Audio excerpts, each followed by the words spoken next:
Oh, I wanted to ask you about this. Is it normal for if you 3D print something, it just has like a zigzag pattern inside, but it's basically hollow? That's Yeah. always how you do it?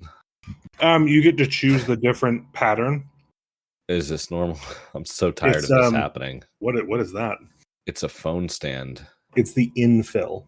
Yeah, I don't want something that thin shouldn't have any infill. Yeah, I agree. It seems almost like somebody's a douchebag. Is it meant to bend like that? No, it's a phone stand.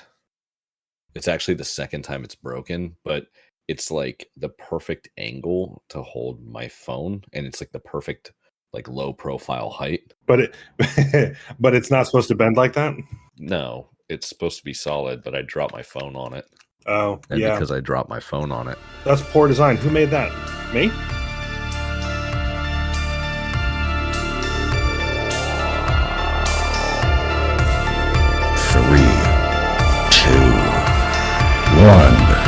Backlog.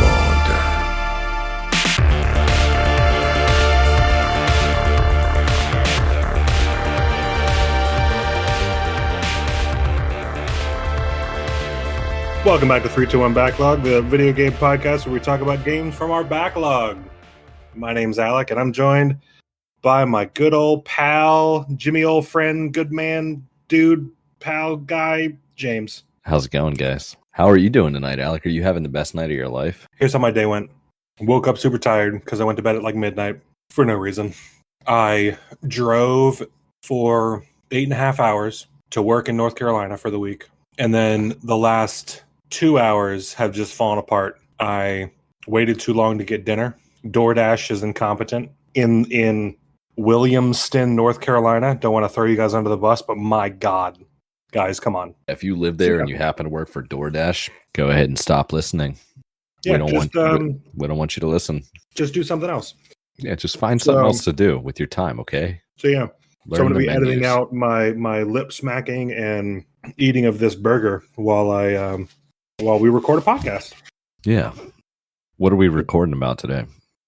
Well, we're doing Inside Part 2. Inside Revision 2. It's a cool thing. I think this is like a milestone for a podcast where you just happen to lose your footage or something and you have to fully re-record and nobody's really excited anymore, but you did all the research. Yep. For those wondering why is it a part 2, it's because part 1 is in a trash can. Yeah, it got recorded, but then something happened to it. We don't want to talk about it. I don't even really know what happened to it. I don't know. I don't remember. I feel like every time we record, I don't even remember anything. I think it just completely, I have a 15-minute memory. Yeah. So we use Discord to talk on our calls. Yeah. And because we're cheap, we use a bot to record stuff, and then we have to go download that file. And I think I was having like network issues, and I couldn't get it to download. And I was like, I'll get to it later because it stays for like a week. And then I did not get to it later, but that's okay because I actually am more excited to talk about it a second time. Yep. So it's at the end of the day. It's like almost 10 o'clock at night after we both had a very long, arduous day. Yep. And we're gonna get into it. Oh man, let me go back to our notes. Thankfully, we still have our notes. Yeah, I never delete notes, man. I will keep the notes forever. So let's see. We wanted to talk about Norman Reedus. wrong tab.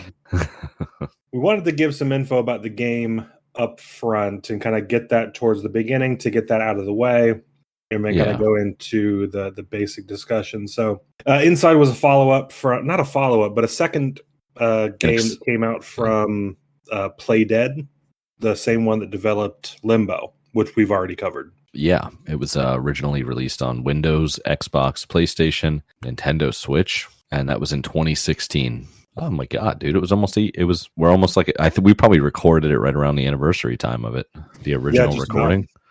Yeah, it's fucking beautiful. It's so good. And it got a 10 out of 10 on IGN, but a 53 on Metacritic, which is pretty vastly different. I think that was so weird. Yeah. I don't understand how any of these, like the rubrics or metrics that they use for all these different sites. I think IGN just hands out 10 out of 10s. It's crazy to think. It's crazy to think that there's a person or a company out there that rates this in the same category as like Breath of the Wild, or or just any of these huge like Halo 3, like these games that really were like mind blowing, and they're like, yeah, Inside, that game you can beat in 4 hours, it's on fucking par. I don't know. It's odd to me, but I don't know. Yeah, it got some awards too, but I don't. Yeah, it won multiple awards. If you want to know what, yeah, I mean, look it up. So it's kind of in the same sense. It's a puzzle platformer adventure game, very similar to Limbo, but yet also kind of different. But definitely, you can tell it's the same company for sure. Oh, for sure. They took what they did with Limbo and then only improved on it. Nothing from what Limbo that I was like, this is kind of weird, got worse. Yeah, I think it more dead kids. Everything was an improvement. Yeah, including the morbidity rate. Morbidity? Yeah. Morbidity, yeah. Or mortality. Morbidity both, is like actually both. Fatness. Morbidity, no. I think the term morbid obesity comes from like. Can you be morbidly dead? Maybe. I mean, you might die in a morbid way. Oh, all right. Which you can do in this game. So if that's something you're into, play this game. But yeah, I think the term you're thinking of like morbid obesity, which I think just refers to like unfortunately obese, just not good, gross. Unfortunately. Unfortunate obesity. That's a medical diagnosis. Oh man. Disturbing or unpleasant is what morbid means. There you go. So yeah, disturbing and unpleasantly obese. Oh man, I don't remember what this was. Yeah, that's like the medical diagnosis that like tries to guilt trip you into losing weight. Is that what it is? It's one of those descriptors to enhance your diagnosis. Yeah, like you have to read there. They read it in front of your family. They conference call your whole family. There's actually like a billing diagnosis that's listed as like morbid obesity due to excessive calorie intake or something like that. It's just like, yeah, you're fat because you eat too much, and that's the reason. We're all guilty of that once in a while. As I drink my Coca-Cola at 10 o'clock at night. It's all right, man. You work night shift. Hey, man. Oh, I've been getting into the Monster juices. Have you had any of those? I don't really drink energy drinks anymore, but I used to dabble with them back in my heydays. They're so good. The mango one and a peach one that are right up my alley. It's like the mango one's fantastic. It's like a blue and yellow, blue and gold. It's great. If you haven't had it, go check it out. Is it they just like a little mango flavor, like a high mango flavor with just a little bit of like spousal abuse in there? Yeah. They had like a little bit of the original Monster. It tastes like it'd be a good mixer. Okay. Mixing MMA with a marital dispute? Yeah. Okay. Yeah. Yeah. There's a lot of background noise in like the room next to me, and I have no idea what's going on. It's an animal. In your room or my room? In my house. It's an animal for sure, but there's I'm not picking any of it up, so it's just startling. I don't know. It sounds like a raccoon is eating a shoe. Do you have a raccoon? Not yet, dude. Not yet. I think my wife's trying. Are we talking about video games? No, this is Raccoon Cast. Welcome to Rocket Cast. Well, our logo has a rocket in it. Okay, so you picked this game. Did I? I think you did. Yeah. You liked Limbo a lot, and you wanted to do it because I think it was a kind of an easier pick. We knew that we would be able to finish the game. I think we were both just had time to play it one afternoon. We both beat it the same day. Yeah, I think you're right. Yeah. Yeah, that's right. Yeah. I mean, there's plenty to discuss about it, but yeah, I think we were wrapping up maybe a recording session, and then we were picking the next game. And I think I already happened to have this installed because I actually found and learned of Inside first, but then noticed that Limbo came out beforehand, so I wanted to play that one first. That's why we did Limbo first. Yeah, that sounds about right. I think I'd already had it downloaded, so I think after we recorded, we were still just chatting on the phone, and and doing like admin stuff for the podcast, and I just started playing while we were on Discord, and I think I got really far into it. While you were listening, I think you were messing with your Steam Deck. I think I was doing something maybe. Yeah, it was something extensively frustrating, and it was just like we were kind of doing our own thing in a phone call, like two high school lovers that just couldn't hang up the phone. So you played this on your PC, is that correct? I did, yeah, with a controller. That's I think feels like it's mandatory for this game, right? Yeah, I mean, mouse and keyboard would work. I mean, I don't even think you would need the mouse at all. It would just be keyboard. Yeah. And I have in my notes, I played it on the Steam Deck on my TV and some on the Steam Deck. But when I played on the TV, I used the Xbox Elite Series 2 controller featuring 4 fully mappable back paddles. And it made a huge difference, let me tell you. A pro controller that is overkill for how simple this game is. Yeah, with one of the highest latencies out of all right. God. So, okay, I guess that's kind of the preface stuff. You want to kind of get into it a little bit? Should we talk about the graphics and all that stuff just to get that out of the way? Because that's a quick bit of it. Yeah, what'd you think? What'd you think about the graphics? Did you notice any? It was low poly, but it was well done, right? So I mean, it didn't have to be overcomplicated. It conveyed graphically what it was trying to. I think it did it well. Though it was low poly, it was really smooth, and the art style worked, which I like. It had a little bit more 3D compared to Limbo. Limbo was all the assets were 2-dimensional, even though they were laid out in a 3-dimensional space. Yeah. Each bit was 2-dimensional, but inside actually showed, shadows and some more of that third dimension, which was a nice upgrade. Yeah, I think this is kind of one of the sweet spots as far as graphics go for me, because I don't really like super pixelated games.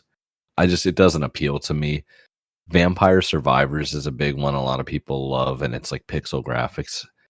I feel like it's just overdone. Like you have to find a way to kind of, you can make it a low graphics, low poly game like this, but I'm not in the, like, if the game was pixel art, I think it would really take away from it a lot. So yeah, and that pixel art, I've seen side-by-side comparisons of like the old sprites and things that were used for like early Zelda or early Pokemon even. Yeah. Put onto a like 4K TV or something, or a monitor that's getting the sprites look worse because when they were originally designed, they were designed for the lower quality of the TVs. A 19-inch CRT. Yeah, so it blended those edges on purpose and made it more readable. But now pixel art just looks funky. Donkey Kong Country 2 is one of my favorite games, and it looks absolutely terrible on, like, I have a 55-inch 4K, and it looks like just trash. Yeah. But then there's newer games that are like kind of like high-res 2D, I think, that, they do more with the pixels. I don't know. I'm not a graphic designer. They do something, and it somehow does look better. Right. But it's because they've modernized a retro concept. Right. Which is not what this podcast is about. And have it. I know.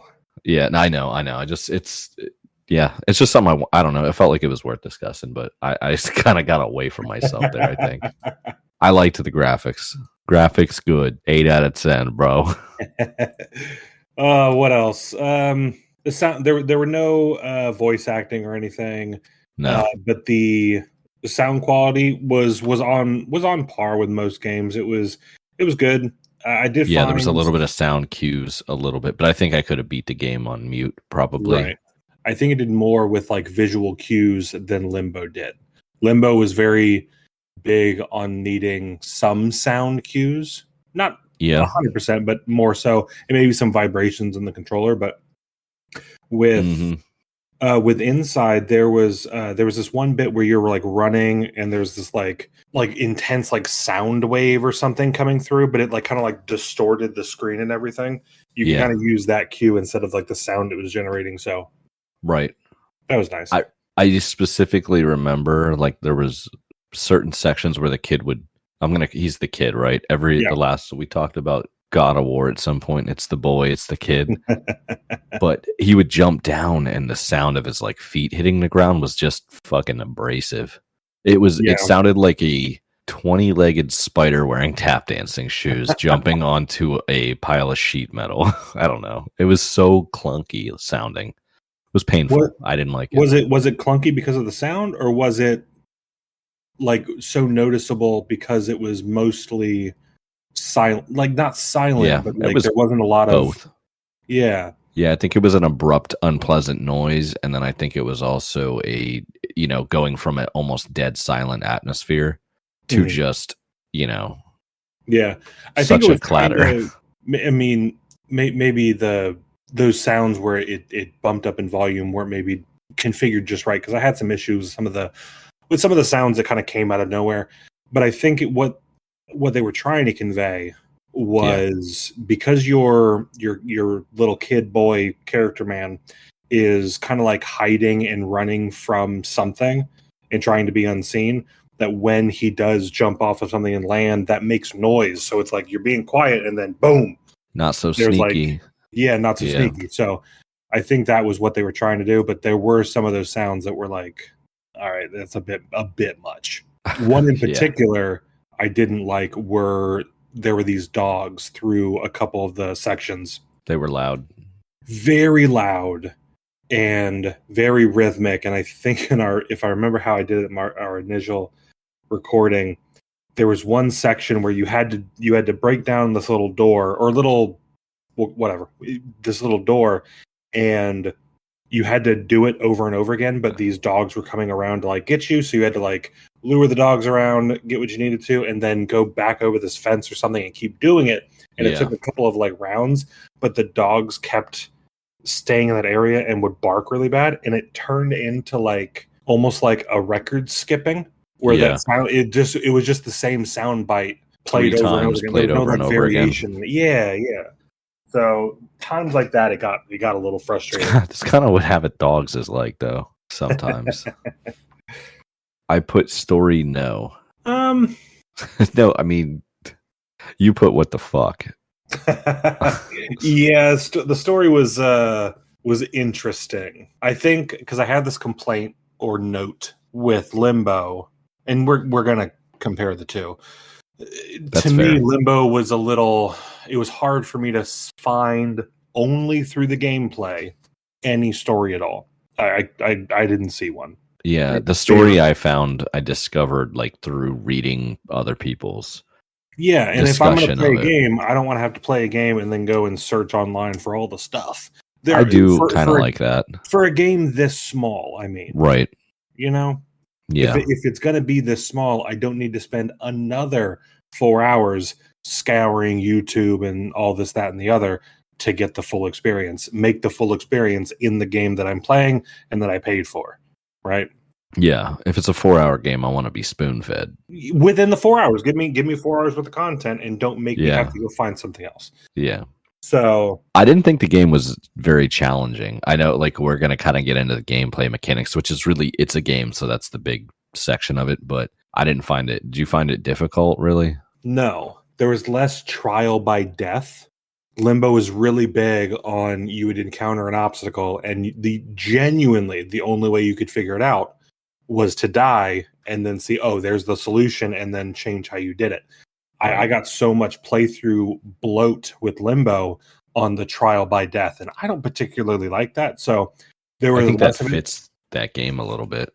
Yeah. There's a lot less of it in this game, and I liked it. Yeah, trial by death is cool, but it can get kind of old. Just dying, killing children over and over again. Not my style. The game kind of opens up, and you just start out, you're the boy, and you're definitely running from people. I got some Holocaust vibes from that for sure. Yeah, I don't think I jumped right to that specific, but definitely some nefarious things. Why is this boy in the woods? Yeah, running from God knows what. Right away, you start seeing like vehicles and flashlights, guys with guns, like machine guns, doggies. So you can see that there's something afoot with the world. More dying children. Yeah, because you see it was like a shoot on sight scenario. I found out the hard way. Yeah. Those dogs catch up to you, they're ripping you to shreds, and if the people see you, they'll start shooting and they'll hit. Yeah, they got good aim.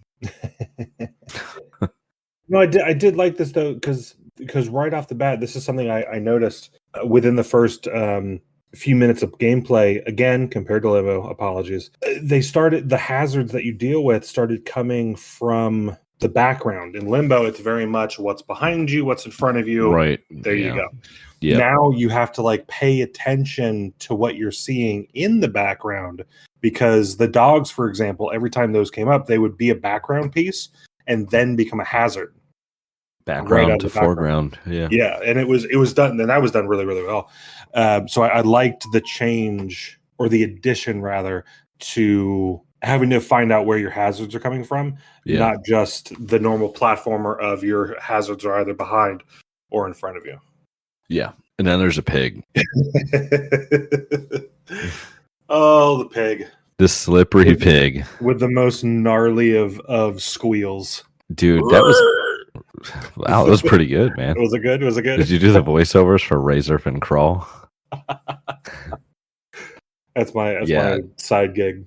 Oh man, yeah, the slippery pig, man. That was real gruesome. You see like all the stacks of animals and all that. Yeah. And then I just tried to jump to get over it, and then you just kind of like slide around on the pig. It was real gross. It had a really nasty feeling to it. Yeah. Yeah. Well, yeah, and it looked like it was like dead. Yeah, it had like kind of a corpse like shuffle. Mm-hmm. Mm-hmm. Yeah. I'm not really sure. And then then you pull a worm out of its butt. Yep, another glowing worm. Yeah. Another addition. Which kind of reminded me of Limbo a little bit, because there were some mind controlling worms in that. Yeah, it's mind control is a really big part of this game. Herding too. Yes. With the chickens, there's like very initially early on in the game, there's like chickens or ducks or something, and you kind of herd them. Mm-hmm. I'm surprised they somehow survived whatever you herd them into. There was like a conveyor belt or something, and you had to like hit this block or something farther into the level. Mm-hmm. And you lure all these chicks, they get caught in the conveyor belt and get rocketed forward and bludgeon this door out of the way. But they're they survive. Fine. Yeah, sure. They're fluffy. The only young things that Playdead likes to kill are human kids. Or young boys. Young boys and adult pigs. Poor pigs, man. Oh, man. Yeah, and then there's the mind controlling of people, and then there's all kinds of this game gets out of control quick. The understatement of the year. Something else I want to call out that's not really game story specific, but just game something that Playdead improved on. The camera angle. We've talked about the typical 2D that they came up with, side scrolling, that type of game.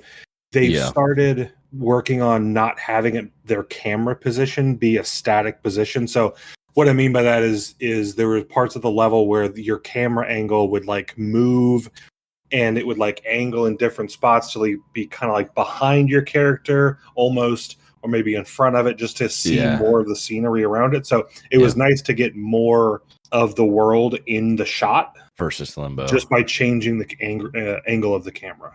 So I thought that was really nice. I think the next game that they have announced is going to be even expanding on that more, because they felt like the 2.5D or whatever you want to call it was kind of limiting. Right.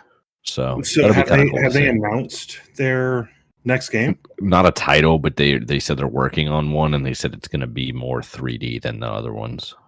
Right. It's going to have a little more dimension.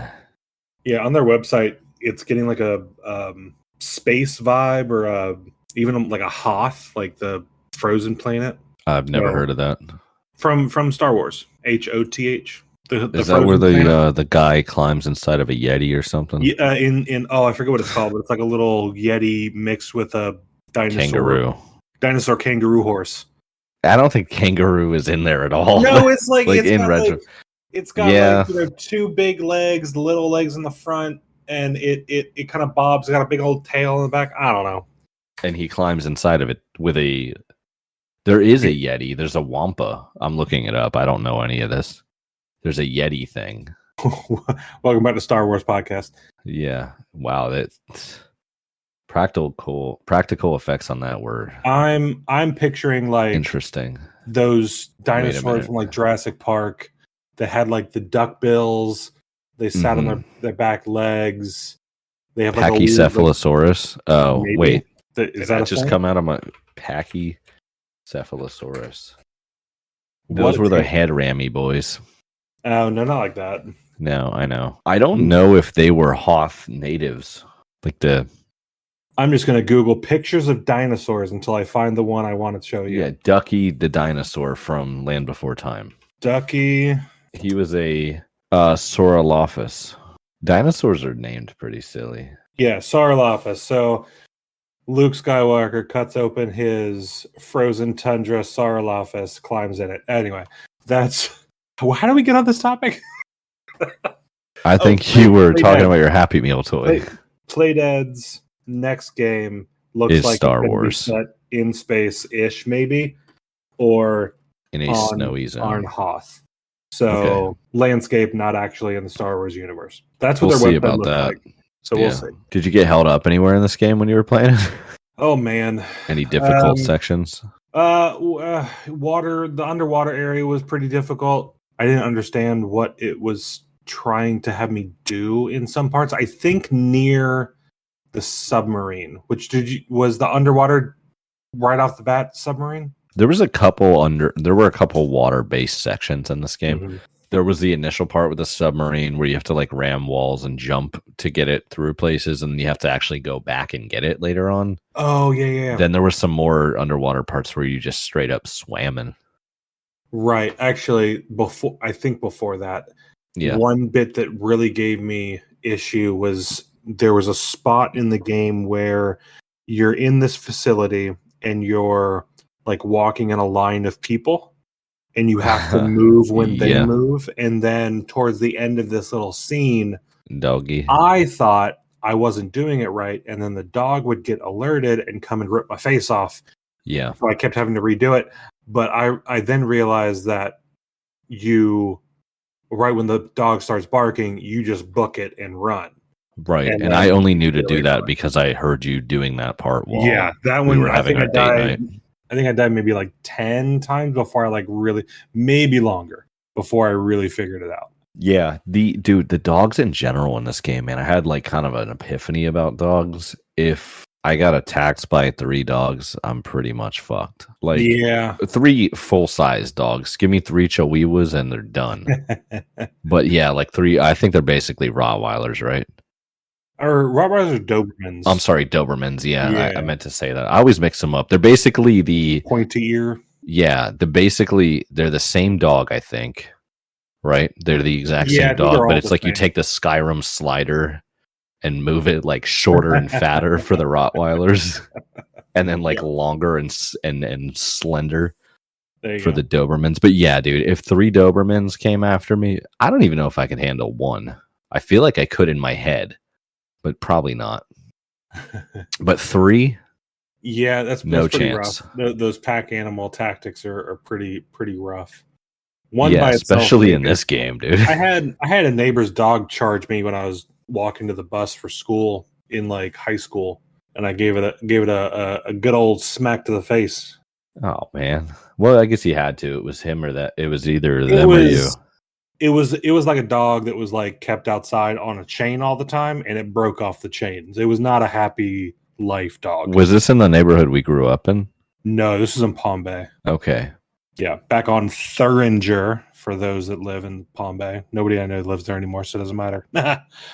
Thuringer, dude. Okay, this kind of raises another an interesting fact. Apparently, 8% of men believe that they could beat a lion in a fist fight. Are you insane? That's the statistic. I don't know if they just like maybe one that was just born.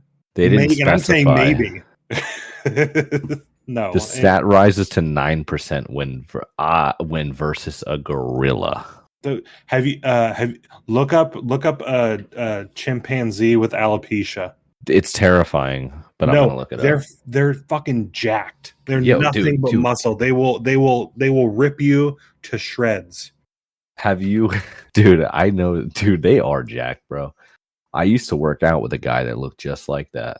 Yeah, like they're straight muscle, dude. It's crazy. So are kangaroos.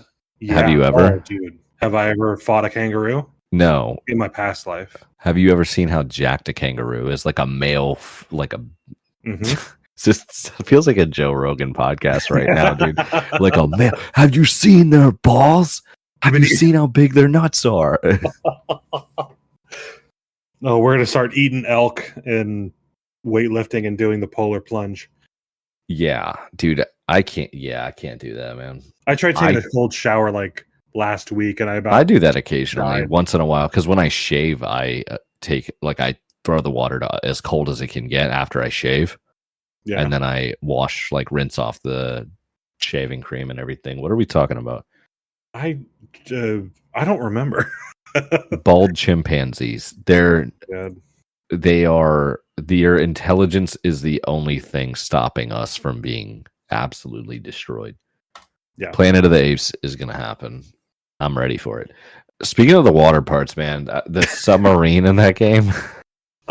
This is what you get when you seamless segue. Speaking of chimpanzees' biceps, the submarine in the game, I became emotionally attached to it because you're so dependent on it. It feels like you're protected, you know? Yeah. It was for a little bit.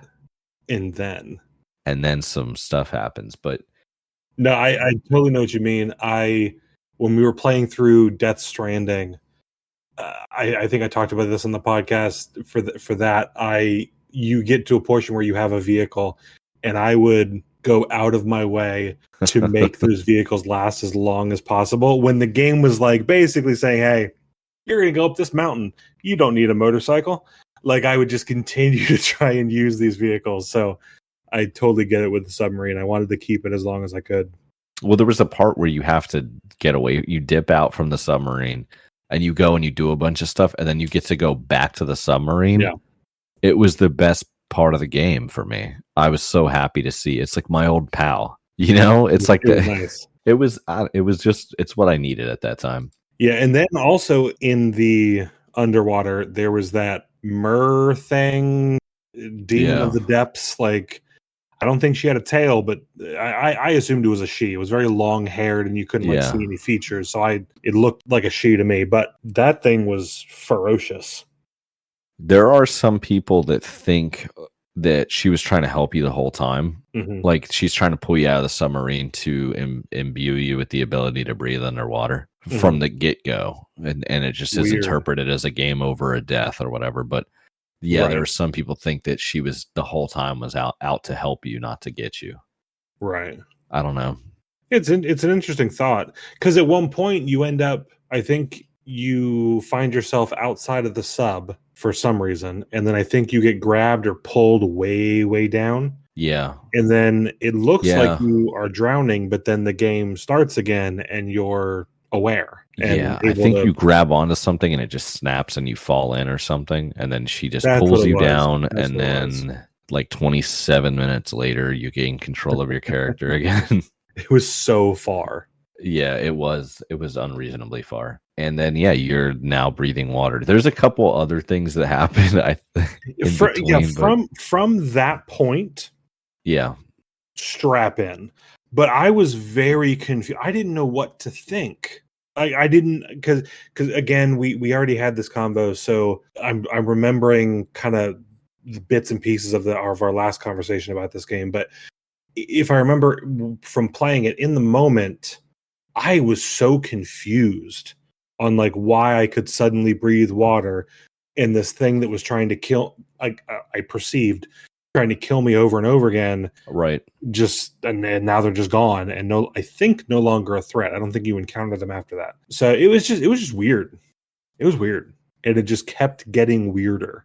Yeah, I think at one point when the mermaid I don't know what, there's Child of Water is pulling you down. I think you kind of end up with one of the mind control helmet things for a second. Was this the offspring from The Shape of Water? Did you see that? That's a movie, right? It's a movie. I've never seen it, but it's apparently like fish people and aquatic love. I don't actually know.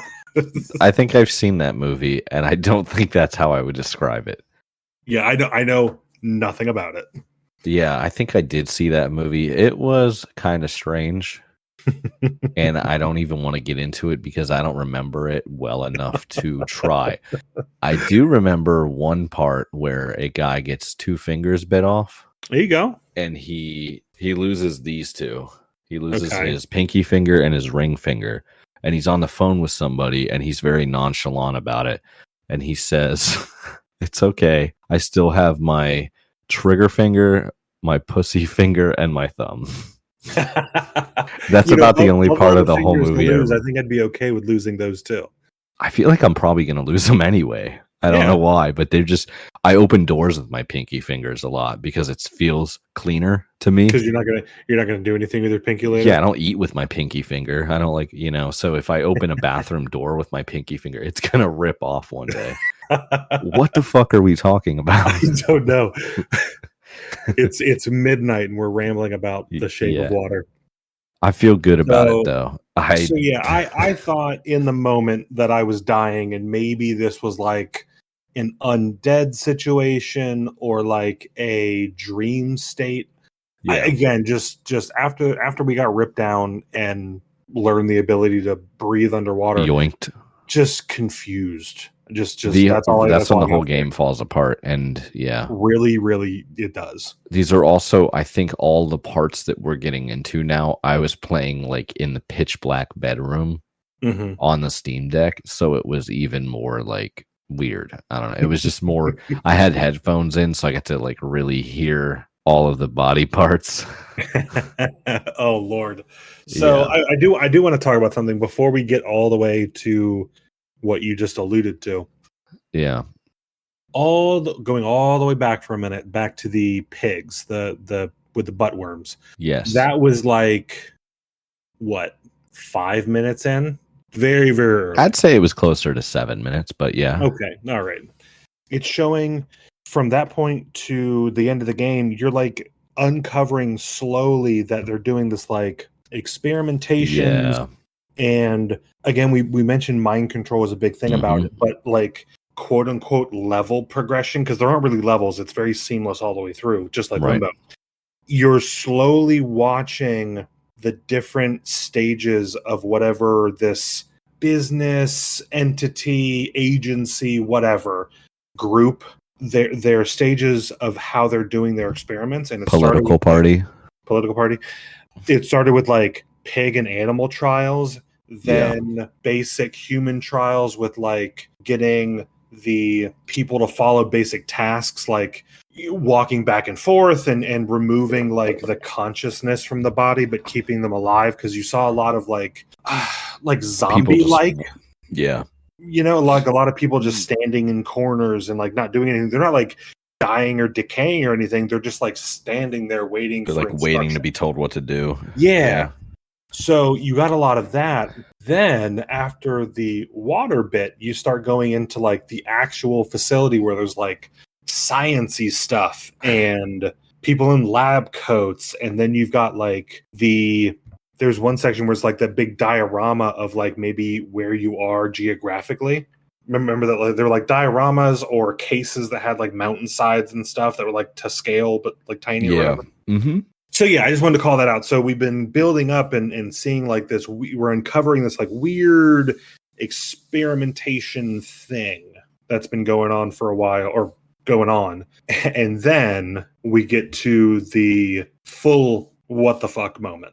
Yeah, there's like the part where I remember specifically feeling pretty weird going into the what the fuck moment, how everyone is just watching something and they completely ignore you, which you seem to be complete 180. Yeah, the protagonist of the game and the antagonist of these people. And they're just ignoring you, which is very strange. Right. Because we went from like being shot on sight, ripped apart with dogs, to like walking through an office space and people running by you and just ignoring you entirely. Yeah, exactly. Very weird. But then you go into this gigantic sphere, which I think they just built in Vegas. They just built the same sphere thing. And there's just a pulsating, undulating amalgamation of human tissue and limbs. Yeah. Which I think is that what they just built in Vegas? I think so. What they Have you seen that? No. It's a giant sphere with a amalgamation of bodies in it. No, it's a like gigantic. It's called a sphere, and it's like I think an OLED screen in a sphere. Oh, geez. And it's humongous. Okay. It's 516 feet wide, 366 feet tall. Is this Epcot 2.0? What are they trying to do here? It's a display on the outside, so they can make it look like anything, and it's crazy. They can make it look like you're looking at videos, pictures of it. Anything they made it like an spherical. Eye. Anything you want, as long as it's spherical. They did the Eye of Mordor. They've done an actual eye. They've done a cool basketball, very fucking original. Can they put the tip of my pinky finger? I guess if it's spherical enough, yeah. There was one that they did where it looked almost like liquid, which was kind of cool. Have you seen that? No, I have. Well, I'm looking at the moon, but it looks weird. I'm going to pop out a picture for you right there. Coming out. Pretty cool stuff. I don't know. That one looks particularly cool. And I guess it's capable of motion, so seeing it in person might look a little cooler. That's pretty cool. Yeah, but I think that's seems wildly unnecessary. It seems extremely gluttonous, and I like it. I do want to see it. Have you ever been to Vegas?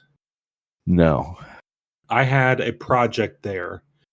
I was there. I think it was there for a week, or doesn't matter. I was there, and like most times I go somewhere like that or somewhere I've never been before, I'm going to go out and maybe drive around or go look at things. I didn't stay on the strip because it was way too expensive. And this was for work, so they wouldn't pay for it. Anywho, it's insane how short of a walk off of the strip you have to go before you start running into like prostitutes, homeless, and dilapidated buildings. And you're starting to see like maybe slightly above the poverty line. I think there's a fucking metaphor here.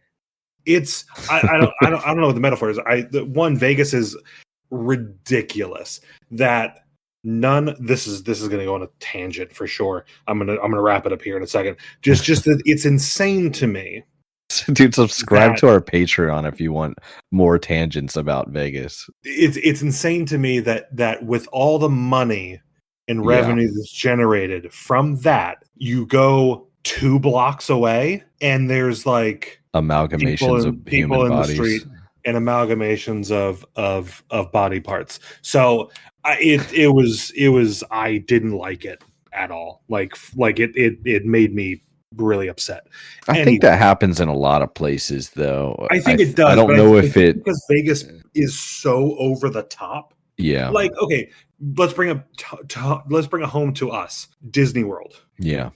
Right. Go by any of the parks. Go out a little bit. It doesn't dip. It doesn't dip to the degree that the Vegas Strip does. Yes, Orlando as the greater area does have its own problems, but right. But right outside of it in the Kissimmee right outside area, of Disney World, St. Cloud, not like I'm not afraid I'm going to get shot right outside of Disney. I think part of the reason for that is because Disney is essentially made for children, not for gambling degeneracy. Well, I think Disney is also like a humongous property. Like they own the roads leading to it. True. A lot of their property is just garden space. Anyway, I may get rid of a lot of that, but they have an Epcot orb though. Anyway, so that orb, while it looks cool, seems unnecessary. But the orb we want to talk about, or the spherical object we want to talk about, is the blob from Inside. And do you think that the name of the game, it being Inside, has anything to do with getting inside of the? I don't think we have ever considered or discussed the name of this game. I don't think we have either. Damn, I just blew your fucking mind. I thought it was maybe. No, I think maybe without going too deep into it, I probably would have initially thought like, inside trying to get out. Right. Maybe. But it doesn't. Even though playing through it, you're kind of breaking back in. Right. Which is interesting. So I don't know. And I remember you brought this up before, so I don't know if I want to get too into it, but there might be. Well, we'll get into it. You brought this up before. It's gonna bother me if we don't. God damn it! This TikTok live we're doing, I brought up the fact of like if we're doing just an audio podcast and recording, strap in for the amount of ums and ers and uhs and long pauses. Anyway. Anyway, to the Theo Von. Yeah. All right. Where was I? You were talking about. I think you were going to talk about how it seems like maybe you don't even get out. Maybe? Yeah. So you had brought this up on the first go through of recording this. Yeah. I think you had maybe read it somewhere that maybe this blob was like calling to the boy. Yeah, like you don't even have free will, and that's why you're just So backing up a little bit, we are going when we start getting into like the sciencey area where there's like people running around and they're like all flocking to this like tank, this window, and they're all like looking in. And I think at that point, I don't think we can get up to the window. Something's blocking us, or we can't see far enough in, but we don't know what they're looking at. Right. Once we do some more platforming and all that, we get to the thing they're looking at, and I forget how. I think it's another case of like falling or something. We get sucked into this like tubing pipe thing, and we get into the tank that has like a 15-foot by 15-foot mats of body parts, of skin and arms and hands and legs, just like writhing around. And we start disconnecting stuff. And then I think at one point you get too close. You're also naked, by the way. I guess getting into the tube, something happened to your clothing. Anyway. Nothing weird about that. Nothing weird about naked boys. Jesus. And then you assimilate with it. Yeah, and then you like get sucked in. You get inside of it. Oh, that's another, yeah. Now you're inside of a blob, inside of a sphere, inside of a lab, inside of a mountain. Yes. We just figured out the name of the game. There's the name. There it is. Thanks for listening. That wraps up our no.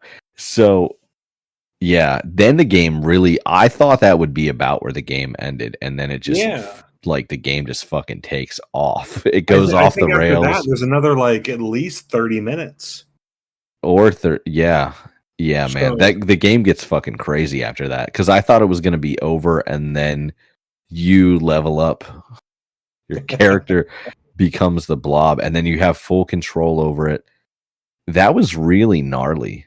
Yeah, it was gnarly, but I liked it. So you start taking control instead of I was aroused by it. Instead of moving around this little boy, on two legs, you start rolling around this big blob of parts, like squeezing into things you're not supposed to fit in. Yeah, so you come up to a doorway, you either bust completely through it, or you slip underneath it. If you fall off of a platform, like from a great height or something, there's like a splat, a crunch, and you like leave behind a leg or something, and you'll hear people like groan, like oh yeah. That was kind of nasty. There was certain parts of the puzzle where you would oddly enough push like a button or something, but whatever. You would have to like grab a pillar, and you like consumed this big like stone piece and like gooped it all up and like manipulated it like this big. Oh yeah, what you just did with your hands was gross. Yeah, man. Man, oh man. So yeah, and then it also seemed like this kind of lends to the idea that people wanted you to get out and that you were supposed to end up in a larger container. People were helping you. The people in this laboratory were helping you. Like you throw a box and you miss the part you're supposed to throw it to, they push it back down to you. Yeah, and then like wave at you once you finally get it or something. Yeah, you go from being their antagonist to like their hero, which is weird. And and I think we talked about this on our first go through of this episode. I thought we were just playing through a certain phase of the game, and then something would happen, and we would get like plopped out again, and then you'd be little boy running away. And that did not happen. That never occurred. No, that we were in it, right? So, but yeah, I noticed it in the moment and thought, huh, that's kind of funny, and then didn't think anything of it. But yeah, there was a part where the if you mess with this box or whatever, you have to like throw a box at a button, and this guy throws it back down and is like, here you go, and they start, like you said, helping you through.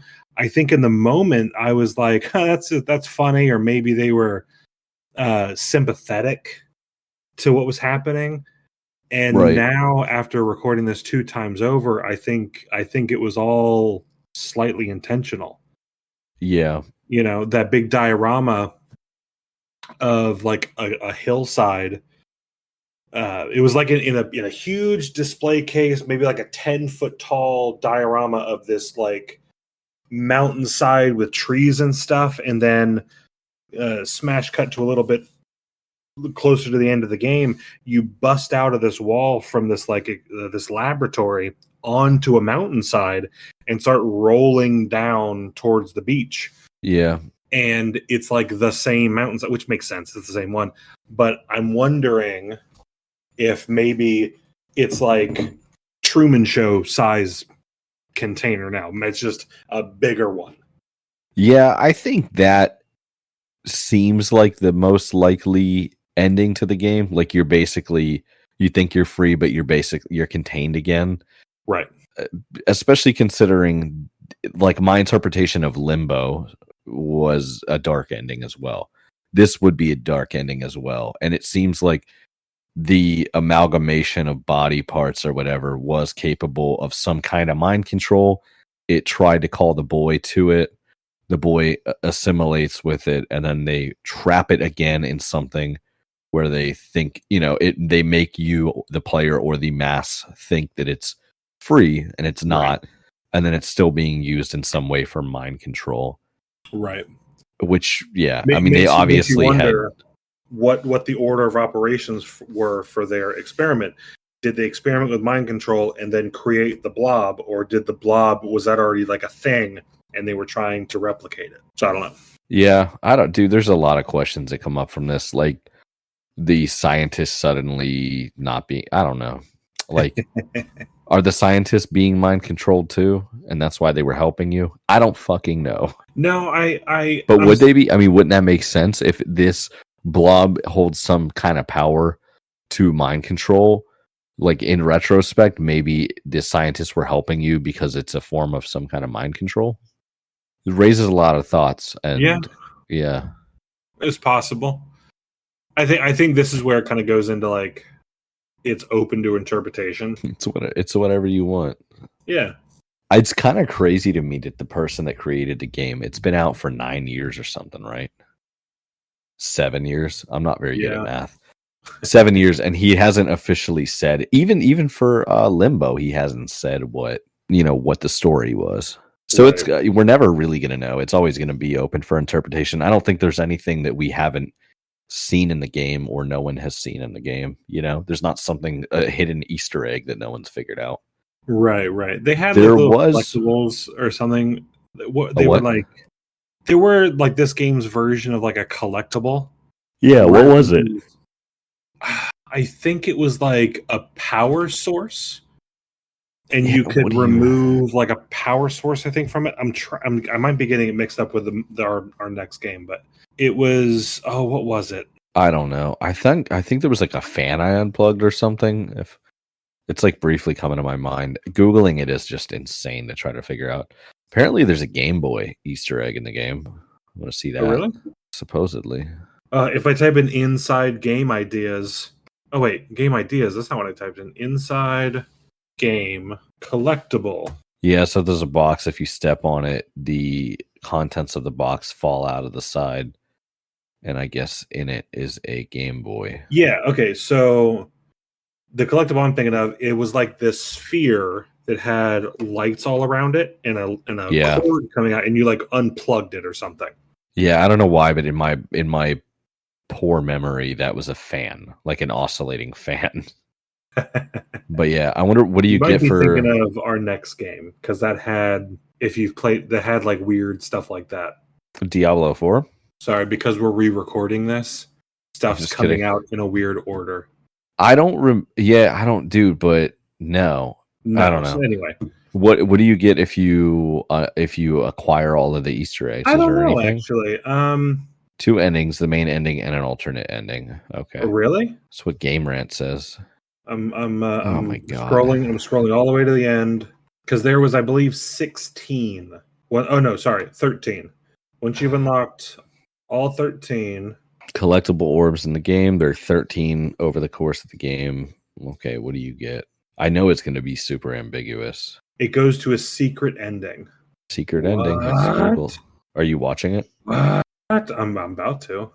Well, yeah, we can truncate. Okay, running through some cornfields. It's 5 minute though. I'm watching a 2-minute version, so mine's been better edited. There's an advertisement. Love that. Secret code to go up, right, left, right, up, right, left. That's insane. Okay, kid runs a lot through a hole.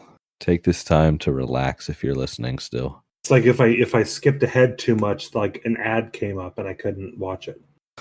My guy's walking. I wonder if you just leave. Wouldn't that be crazy? Oh, I think you. Hold on. He's crawling now.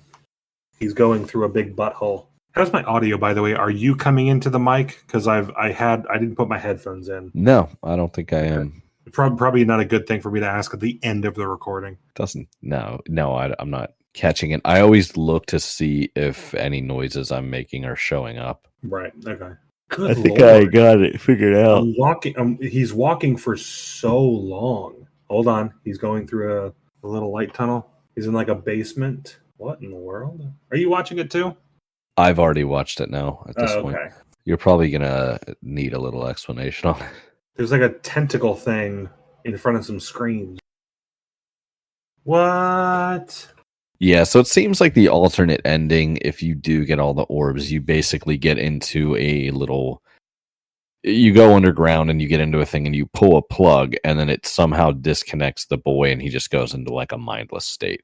Right. Fourth wall breaking thing, like you lose control of the player or the boy was controlled the whole time and that breaks the link. Right. So yeah, like I said, it's interesting, but it doesn't really like tell you what's going on. Yeah, if somebody would have ended there, they would have missed a bunch. Yeah. Like a lot. Yeah, but I think no one would do that. Nobody would go out of their way and find 13 orbs. And you kidding me? There's so many like completionists on your first playthrough. Well, yeah. Yeah. But I mean, while probably a low percentage, there's got to be a percentage that could have found that from the get-go. Yeah. And they just closed out of the game. Yeah, and they're like, this was a dumb game. This game doesn't make any fucking sense. But that is interesting. Yeah, a little bit. I think it's interesting. Yeah. God damn it. I think it's really interesting. I want to make a podcast about it. Oh, wow. That's cool. Go, if you haven't watched the secret ending, go watch the secret ending if you've already played through it. Yeah. I'm actually kind of appalled that I didn't do that prior. I kind of forgot about it, so we discussed it. I wouldn't have. I guess maybe that would be something I might start looking up. Maybe like alternate endings. Is there a secret ending or something? Because I don't think there's been really any games that I was aware of while playing where there were like multiple endings. We brought it up in BioShock, but that had its own issues. And then I think Limbo might have had alternate endings. You think? Yeah, maybe. I don't know. It did have collectibles, but I didn't get very far. Right. Yeah, alternate endings I remember were a really big thing in PlayStation 2 era games. They were like trying to pad it. Well, maybe even PlayStation 1. Metal Gear Solid, the first one, had like a couple endings. It's a weird concept for me because I'm not used to it. Of like, because I've listened to other podcasts where they've gone through, I got to the ending, watched the last cutscene or whatever, and then went back, like reloaded the save state to go pick the other option to then play through it again just to see it. which is cool to be able to see it, but it's like a weird mechanic, I guess you would say, of a game to where you have to like find a weird workaround to see all of the game, if that makes any sense. Yeah, I think it's just an easy way for the developers to massively increase the amount of time playing a game. True. There was an ending with Silent Hill 2 where you find out everything is just being controlled by a dog. There's just like a dog in a room, and he's just like sitting at the desk controlling everything going on. Okay, obviously a joke ending, but yeah. I think it was Silent Hill 2. It might have been it's Silent Hill something, but I'm going to hold you to it. Do you want to add anything else about the game? I think. How did you like it? I liked it more than I liked Limbo, and I liked Limbo a good bit. Limbo was challenging, and I had some issues with it, but I had a more positive than negative experience, and I liked Inside more than I liked Limbo. Okay. How does it? I mean, you consider it a pretty solid game then? I do, actually. Is this what a video game is to you? It's what a video game can be. What I think is a good plus for this is how it's relatively small. It's really simple controls. I don't know about Inside, but I know Limbo is available on your phone. You can also play it on it would be really good for the Switch, really good for the Steam Deck. But if you wanted to, you could play it on pretty much any PC setup you wanted, as well as the typical consoles and stuff. But it's accessible in a lot of places, and I think this would be a really good game for handheld. I don't think you lose anything by doing handheld. You can be like right up in it. When you say handheld, are you talking about like cell phone, like mobile, or are you talking about like Switch, Steam Deck? Well, just in any form you consider handheld, because I know Limbo was on iOS and Android. I'm sure Inside would probably perform okay, but I'm talking more like Steam Deck, Switch, handheld device. Yeah, it's not a game that requires like extreme precision or anything like that. So yeah, it's good for that. So no, I think it was really good. I think it was a good game to play. I'm glad I played it. I'm excited to see what Playdead does next, as I was with Limbo. I liked it. Yeah, I did too. It was nice to play a game that wasn't like extensive to the point. It was a short enough game where you could get through it. It was an afternoon game. I think I played it on a Sunday. Finished the game in bed, laid there with my eyes open, just confused. Yeah, very, very different from our last several games. Yeah. As far as complexity. Yeah. What a crazy game to play right before bed. Oh, yeah. Yeah, that was my fault. Well, I mean, if you come at it with like, break it down to what it was a relatively simple platformer, like mechanically. So it is a good game for bed in the sense of like, you don't need a lot of brain power to get through it. Right. So you could just get through it. It's kind of creepy in some bits. So at night, that atmosphere can really enhance it. Other than that, our last thing to do for this episode is to talk about our next game. Yes. I think it's one that we've both been very excited about. And I believe was probably one of the games we had talked about doing. We brought up the idea of doing this game really early on. Yeah. But it was a big game. Yep. So whose was it before we do that? It was my game. It was your game. Yeah. So it was your game. So what are we playing next, James? We're playing God of fucking War. Nice. Which one? 2018. 2018. Got it. Yep. Okay. So that'll be a good one. I know our recording is a little out of order with all of this, but I can tell you, I can predict the future. I'm going to enjoy this game. I think I will also enjoy this game. I believe you will as well. I think you're going to like it. It was always on my list of games to play anyway. Yeah. And it again, I was an Xbox kid for so long, and my PC gaming was limited to like World of Warcraft, or in the last couple of years, Heroes of the Storm. So I never got PlayStation exclusives, and it was rare for me to pick them up after they went to like Steam or something. Right. So it's nice to get back into some PlayStation exclusive games. I'm really excited for this one. I'll be able to play it on a PS4, which is nice. So yep. You sure will. All right. Well, that's pretty cool. So, yep. If you haven't played God of War, go ahead and get started on it. If you have played it, we'll be talking about it next. And I think that's going to wrap it up for us here. Yep.